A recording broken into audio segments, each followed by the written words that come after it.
Hey guys, Saf here coming at you with another Raid Shadow Legends video where today we're going to be looking at another for science video segment and specifically today we want to look at clan boss optimization. Now in Discord we get asked a lot around how do I get to 1 key, which set should I be using, which masteries should I be doing. So I thought it was a good idea for us to do a sort of a scientific approach to all of those questions to figure out how you can take a 2 key comp and potentially push towards a 1 key comp, which is obviously what everyone wants to achieve. It's sort of a milestone. So in the video we'll go through masteries, we'll go through different artifact sets, and in the end we will also look at what other things you can do to sort of min-max your champions build. So hopefully you'll find that interesting, so let's get started. So the first thing you're probably going to want to do when you're trying to optimize for a clan boss is find a speed tune. Now we've got a lot of content on our website. We also have various different screenshots and guides in the Discord, and you can obviously check out Hell Hades YouTube to look at his specific runs of clan boss and also his guides on how you speed tune. But one of the best resources out there is obviously Deadwood Jedi's website. Now he's got a bunch of speed tunes on his website that you can pick from depending on the champion, depending on what you've got available. Now most people will want to look towards an unkillable long term, as it's the easiest way to sort of get your damage up to an Ultra Nightmare, which is where the rewards are. But you've also got a bunch of other tunes. You can go for a killable comp, an Infinity Shield, you can go for a block damage comp, you could go for a 2-1 comp. There's so many different variations. All of them are very successful depending on your account, your champions, and your gear. So I'm going to skip over this bit. There's plenty of resources out this, but we're going to go into the calculator, and I've got the new Myth Eris comp that Deadwood came up with, and all I'm going to do here is I'm going to look for the specific attacks that Anax is doing. So Anax is the champion we're going to be looking at in terms of how would we maximize his damage output. So I've gone into this and I've extracted the turns. But the calculator is great for you to try and find ways to get into a 2-1, a reliable tune. And generally, if you want to try and push for a 1 key, you're going to want some form of either a killable comp that can exceed a significant number of clan boss turns, or some form of 2-1 comp, or very, very strong 1-1 comp, where you would go, when I reference 1-1, 2-1, I mean how many times does your champion go to the clan boss? So this is a 2-1 comp because Anax is going 2 times for every 1 turn the clan boss takes. So what we're going to do now is look at masteries. Now for a standard unkillable comp, there is a pretty preset way to do masteries to maximize your damage output. So I've got my man-eater here. Now the first decision you're going to make is, do I need the support or defense tree as a secondary? Normally when you're trying to maximize your damage output, you will always go for the defense tree, and this is due to counterattacks. We'll cover that in a second, but that's the first thing you want to do, because you're going to want to pick this deadly precision pretty much all the time, unless the build that you've got happens to have 105% crit rate. Then if they're an attack based champion, you can obviously choose to go Blade Discipline. Now most people will never choose that. However, if it works for you to do so, then plus 75 attack is reasonably strong for you to consider as a mastery. Crit damage is always going to be a given if they're doing damage. So in my Anax build here, when I look at him, you'll see he's got you'll have these 2 trees. They're pretty much standard. Then the next decision you're going to do is depending on whether it's killable or unkillable. You've got a choice between Grim Resolve and Heart of Glory. It does the same thing. The difference is Heart of Glory, you need to be at full HP. Grim Resolve, you need to be below 50 HP. If you're in between 51 and 99%, neither of these will work. So it's important that you think about, do I need to bring more healing? Do I need to bring less healing to activate these? And 5% is a multiplication effect, so all the damage you do will be increased by 5%. That's a significant amount. Next we go down what we call like the main line of clan boss masteries, and this will be single out because on Affinity clan boss this will activate. Bring it down, you're always going to have less HP than the clan boss, which has got 1.1 billion. Methodical, you're going to be doing a lot of A1s, so that's 10% more damage for your A1 skills. And then here's the final decision you'll have then is the War Master versus Giant Slayer. Now as a general rule, triple hit A1 should always be Giant Slayer, single hit A1 should always be War Master. If they are a double hit, then it's slightly more complicated. The maths suggest that if it's a double hit A1 and that's all you compared it against, it would be about 50-50 in the sense that on averages they should equal the same damage. However, War Master is 60%, which means it's more reliable. Giant Slayer is 30%, which is less reliable, but a larger variance, so you can essentially get more damage from Giant Slayer if it's on an even. This changes when you consider other skills. If the other skills are only single hitters, then it might weigh it. When we get into the math segment, we'll take a look at that. So those are the decisions down the offense tree. Now, typically, you start getting into a realm of the rest of the masteries don't really matter for Clan Boss. If you're in a good situation with Clan Boss, you shouldn't have any dead allies, so Wrath of the Slain is not useful unless you're in your early phases of Clan Boss where you're just trying to get as much damage as possible. Kill Streak requires you to have killed something. That doesn't happen in Clan Boss. Cycle of Violence, you can't really do 30% of the Clan Boss's damage. It's impossible, so it's not really valuable. Blood Shield, you have to kill something. So you see, like, most of these other offensive masteries are very kind of non-factor. What I tend to advise people, and we've seen some people come back in the Discord suggesting why have we taken Cycle of Violence for Clan Boss masteries. If you're going to use this champion in other places, as long as they hit hard, normally you can activate Cycle of Violence at a reasonable rate. So it tends to be more valuable everywhere else if you do throw your man-eaters into faction wars or in other places. Now, the important thing to note here, and this is the biggest optimization you can make for Unkillable, counterattacks matter. Now, the way we activate counterattacks in a Unkillable comp where you don't have a counterattack champion, there are only 3 in the game, so it's very difficult. Skullcrusher tends to be the one people go to for the budget Unkillable, but generally you're not running Unkillable and say not running counterattack and say a Bat Eater. Is you will take the Life Drinker mastery, and then you take these 2 masteries down here, Retribution and Deterrence. Now, if you've got block debuffs, which you tend to have with double man-eater comps, the Deterrence doesn't work, but the Retribution is more important. So what will happen if your champion loses 25% of their HP, which in an Unkillable comp normally you're not worrying about defenses, therefore you're probably going to get that Retribution going off all the time because you're taking a significant amount of damage, you can get a counterattack on a 50% chance. Now, obviously, another A1 that you do is another War Master proc. It's another artifact set proc if you're running Toxic. It's actually a substantial amount of damage. And the way we make sure that we can activate this is we use Life Drinker. So Life Drinker will heal you 5% of the damage you do when you are below 50% HP.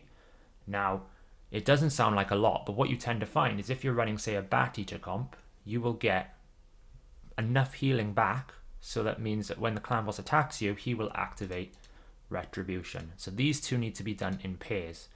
Now, be careful when you do this. If you need a specific stun targeting, you need to make sure that you don't have your stun target overhealing, so you might have to go without those counterattacks. You might have to sacrifice that. But for a typical sort of comps that can achieve a 1 key, we're talking 2-1 comps, we're talking Bat Eater predominantly, this is the kind of mastery tree you should always go down. These top masteries for defense doesn't really matter in an Unkillable because you're not interested in reducing the damage. It's just a pathway to get to Retribution. Now, in a block damage comp, this changes. Obviously, we're not taking damage, so you can't actually get Retribution off unless you've got a block damage comp where you do take damage at certain points. The comp we are going to look at for the DPS, Anax, that is a completely block damage. You never take any damage. So what we've actually done here is we've optimized better. Now, again, you kind of fall into a pattern where there's a lot of useless masteries. Life Drinker here is not really valuable other than ensuring that Heart of Glory is always activated. So again, as I said, if you're at 99% HP, this doesn't activate, and you need to be below 50% HP for Grim Resolve. So Heart of Glory needs to be at full HP. So Life Drinker can help you there, but generally that's only going to help you if you're below 50% HP and you can't heal up to a max. So it's a useless mastery. Cycle of Violence is a useless mastery in Clan Boss. And again, I've not gone down the defense tree here because I can't counterattack if I'm not losing damage. So in a block damage 100% HP comp, defense tree is worthless for you to improve your damage. So what we've gone is we've gone down the support tree to try and free up some stats in the build, and then we've also gone and got Master Hexer, which will hopefully increase his poison debuffs, which will improve his damage. So the point I'm trying to make with Masteries, which may seem convoluted, is follow the builds on the website on hellhades.com. You will see that the clan boss builds tend to follow a very similar pattern for unkillable. For killable, you will definitely want to go down the defense tree, and you might want to go retribution, although you're probably not taking enough damage, but you definitely will want delay death, because killable is all about surviving as long as possible. 6% damage reduction is insanely strong for this. The same as blast proof is very valuable. It's 5% less damage. It mitigates a lot of the gathering fury damage. It's very strong. Those two should be done as a priority. You shouldn't be down the support tree in a killable comp unless you need to be for gear artifacts. But if you really want to push the damage, defense tree is the way to go. And obviously War Master is a mandatory thing. So I hope that was a bit of an overview on Masteries and it kind of made sense. If there are any questions on Masteries, please leave them in the comments below and I will of course reply to them at the end of this video. But now what I want to do is look at the artifact sets and actually try and rank them in terms of which ones should you pick and which ones should you not, depending on your tune. So what I've got here is a spreadsheet that is my main clan boss damage simulator, what I use to basically check whether or not a damage is going to be of a sufficient standard. It considers all the various effects that you'll have in a clan boss scenario, the masteries, the buffs, the debuffs, the clan boss's defense, all the different effects you might have up. And what I've done is I've taken the Anax build that I have built for a clan boss team, and I have replicated it across 5 champions. So normally these would be individual, a 5-man team. But I've just gone, what if I had the same build across the board, but I had different artifact sets for us to compare? So the main ones you will see a lot in Clan Boss is Fury, Toxic, Relentless, Savage, and Retaliation. Now the final one might surprise people, but actually Retaliation in certain situations is very powerful. So for those who, I'll just give a brief overview of what these sets do. So Fury will give you 25% more damage if you're below 50% HP. Normally in normal areas of the game, you'll find that you can't activate it reliably because if you're below that HP, you're at risk of dying and then you're going to overheal and you'll lose the benefit. But in Clan Boss and killable comps where you can essentially control the environment, you can guarantee you'll not die. It's almost a safe way to get 25% more damage into your build. Now, Relentless gives you an 18% chance for an extra turn, and it will basically have diminishing returns. So you can get 1 extra turn, and then the next chance on the same turn will be reduced. Toxic is a 75% chance to land a 2.5% poison, so the weaker version for 2 turns on the Clan Boss.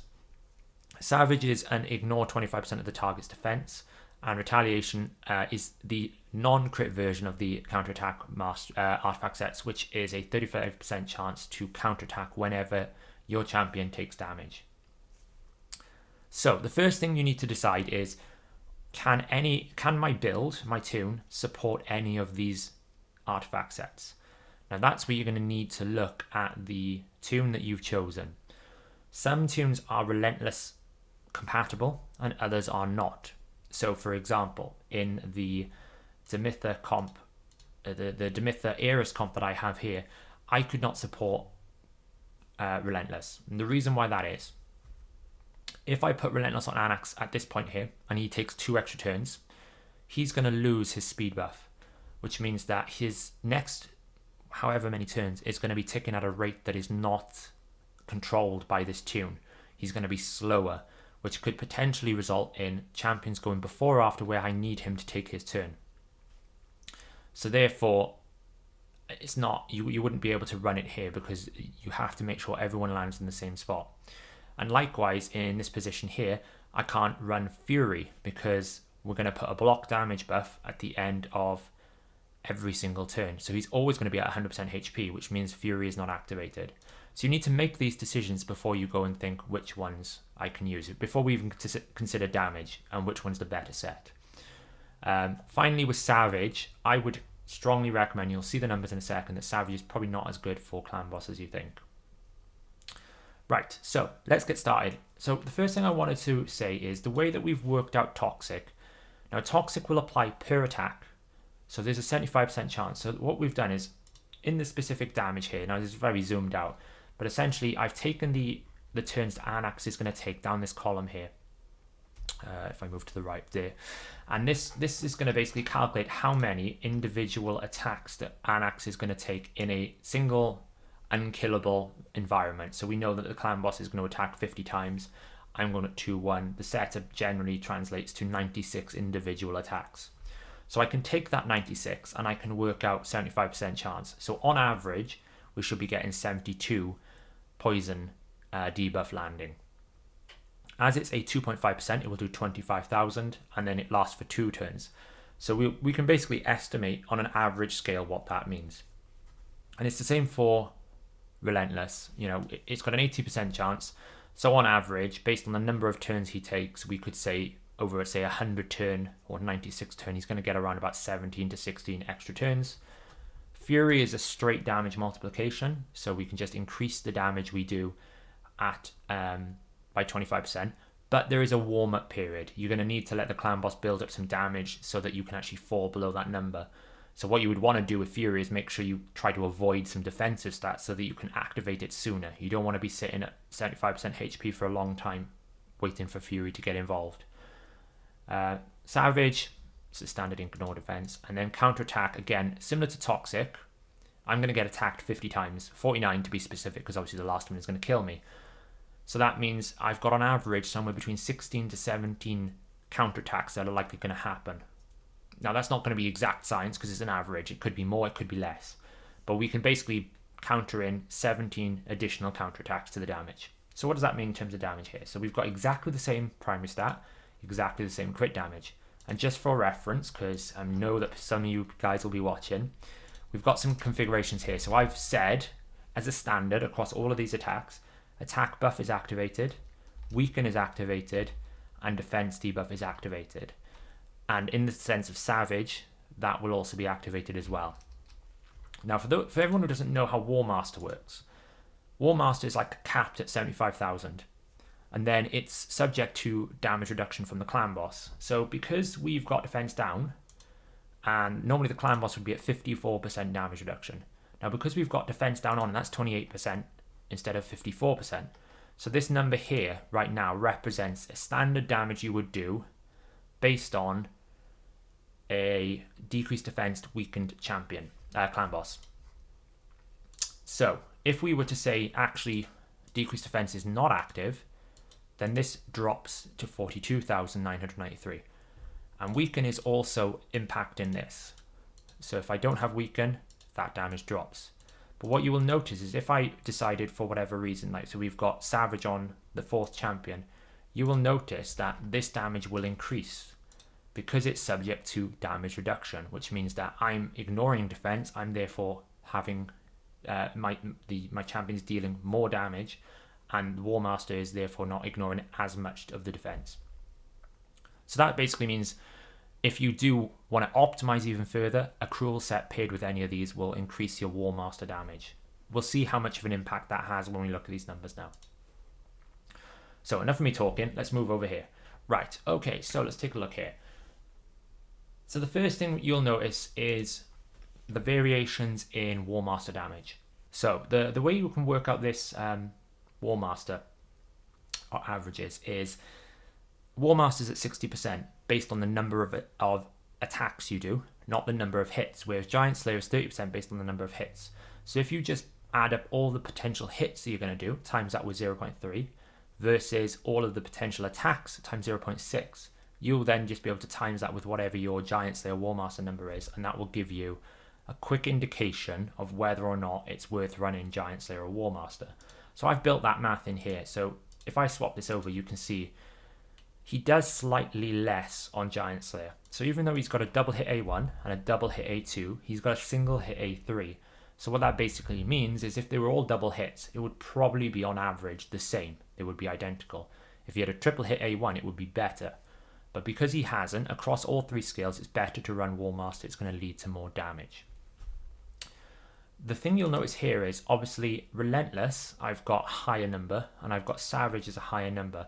Now, Relentless, we've included 18 additional turns, so that's why we're getting more War Master damage. That's the contribution from attacking 18 more times.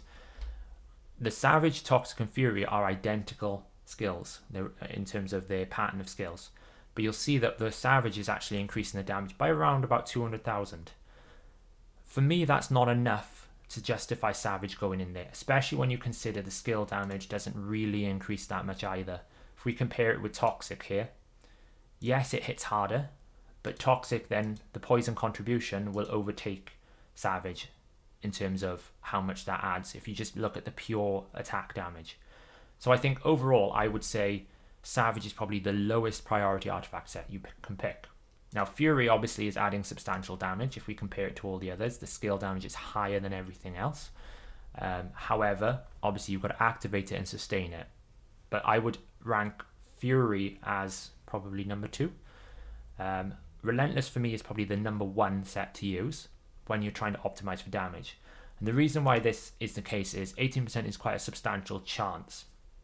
So you'll find that Fury is more reliable for damage output, but Relentless will give you more range and bigger numbers essentially, because if it only takes you the chance to roll a few extra hits and a few extra turns there to get more damage out from your build. And finally, we've got Retaliation. Now, Retaliation, again, you'll see the Giant Slayer War Master contribution is up there with Relentless because effectively it works out roughly around the same as Relentless. You're going to get the same amount of additional counterattacks in. Now, those counterattacks will be at 75%. They won't be at 100% A1, where obviously a Relentless might be at 100%. However, every chance you counterattack, you get a chance to do War Master and that skill. Now, champions like Rorik, who counterattack with A3, he, I think, is the only champion that counterattacks with a unique skill. I think maybe Gory does as well. He obviously will hit pretty hard with that counterattack, considering he ignores defense. So a Retaliation build on Rorik is much more effective than, say, probably Relentless. But in general, the way that it will go is if you can support Relentless, go Relentless. If you can't, are you in Unkillable or Killable? If you're in Unkillable, go Fury. Now, if you have a champion that takes a lot of turns, attacks, but is actually really low damage, so therefore the Fury can't multiply the damage up enough, then Toxic is probably a good way to go if you haven't got a Poisoner. What you need to be mindful of with Toxic, and again, I go back to the build that I've got here, Annex is going to be putting out a lot of poisons. If I go Toxic, I could potentially overfill the debuff bar, which is capped at 10, and therefore run out of weaken or decrease defense because that falls off and it doesn't get renewed because there's no space. That would be a lot less damage. If you take weaken out of any of these damage comps, you are losing substantial damage. So keep in mind that's an issue. So where does that leave us? So when we look at the overall percentage ranking, we can see that Fury is ranking the highest amount of damage overall. So that's when we take the skill damage plus any poison damage it would do. Obviously this wouldn't, as Annex. I've basically considered none of Annex's on hit poisons, only the set poisons, and then the Giant Slayer contribution. So Fury comes out, but it's very close to Relentless. You're talking within 500,000. Then there's quite a bit of a jump between the next two sets, which would be Toxic and Retaliation. So Toxic, again, potentially could low roll or high roll, depending on the 75%, but it is generally quite reliable.